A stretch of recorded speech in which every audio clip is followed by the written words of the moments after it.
Terima kasih atas kesempatan yang diberikan. Perkenalkan, nama saya Stefanus Dino Marcelino Bawole dari kelas B1.2 kelas ekstensi mata kuliah budaya anti korupsi.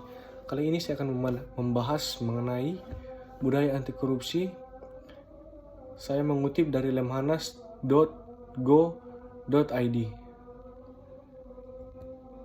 Menjadi kejahatan luar biasa, korupsi juga menjadi masalah krusial yang dihadapi bangsa dan negara Indonesia yang dapat terjadi di semua lembaga dari tingkat paling rendah sampai yang paling tinggi. Dalam memberantas korupsi, setiap masyarakat Indonesia harus menanamkan nilai-nilai anti korupsi dalam kehidupan sehari-hari. Nilai anti korupsi yang harus dimiliki adalah jujur, peduli, mandiri, disiplin, tanggung jawab, kerja keras, sederhana, berani, dan adil. Pencegahan tindak korupsi di Indonesia tidak akan pernah berhasil secara optimal jika hanya dilakukan oleh pemerintah tanpa melibatkan peran serta masyarakat luas, ujar Pranggono. Menurut Pranggono, seluruh lapisan masyarakat harus terlibat aktif dalam upaya pemberantasan dan pencegahan korupsi di Indonesia. Mendukung pernyataan Pranggono, Direktur untuk Pendidikan dan Pelayanan Publik Komisi Pemberantasan Korupsi atau KPK, Giri Suprabdiono yang hadir sebagai narasumber menjelaskan sejumlah nilai anti korupsi yakni jujur, peduli, mandiri, dan sederhana. Giri menjelaskan bahwa yang dimaksud dengan jujur adalah lurus hari, berkonsep diri kuat, dan nilai utamanya adalah terus terang. Selanjutnya yang dimaksud dengan peduli adalah mencintai kebenaran dan semua di luar diri sendiri. Kemudian mandiri adalah berdikari dan fokus pada kemampuan diri kini dan masa depan. Terakhir adalah sederhana, yakni kesadaran diri kuat, rapi, sopan, tidak berlebihan, bicara santun, serta menghargai proses pencapaian dan hasil.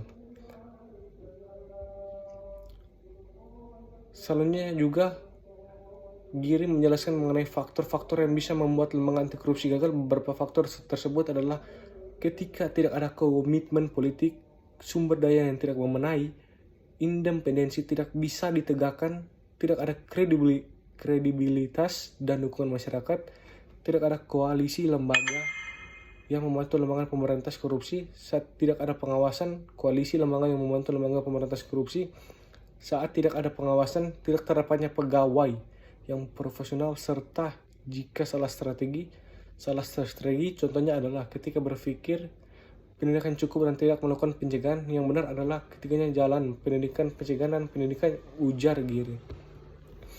Demikian pembahasan saya mengenai budaya anti korupsi. Kiranya pembahasan ini dapat bermanfaat bagi semua orang.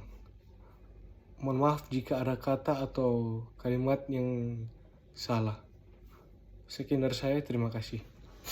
Dan kali ini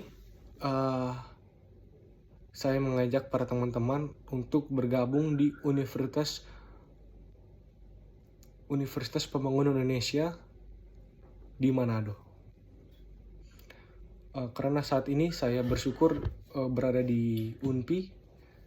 Tidak terasa saya sudah naik di semester 3. Dan menurut saya UNPI adalah universitas yang cocok juga buat saya. Karena saya ingin mendalami hukum, makanya saya masuk di Universitas Pembangunan Indonesia yang ada di Manado. Terima kasih.